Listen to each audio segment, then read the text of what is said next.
ካሳ ለካ እኔ በዱባይ ሌሊትና ቀን በሰው ቤት እየተሰቃየሁኝ የላኩልህን ገንዘብ በአካውንት አጠራቅመህ የራስን ቢሮ ከፈትክበት።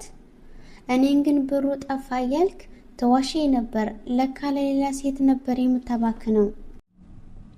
ማርታ እባክሽ አትቆጪኝ። ነገሩ አንቺ እንዳሰብሽው አይደለም። እኔ እኮ ይህንን ድርጅት የከፈትኩት ላንቺ ስል ነው፣ ህይወታችንን እንድንቀይርበት ብዬ ነው እኮ። እባክሽ ይቅር በይኝ።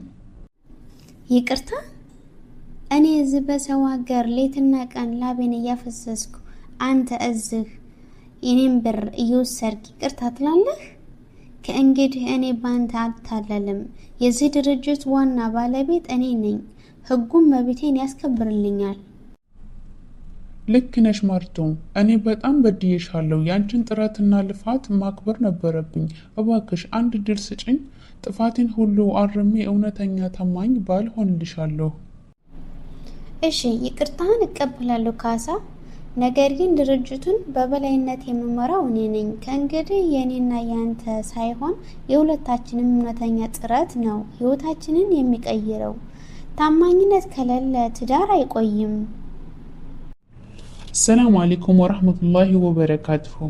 ሰላም ያ ጀማዓ፣ እንዴት ናችሁ? ደህና ናችሁ ወይ? እኔ አልሐምዱሊላህ ሰላም ነኝ። ቻናላችንን ሰብስክራይብ ያደረጋችሁኝ አብራችሁን ቆዩ። ሰላም ለሁላችሁም።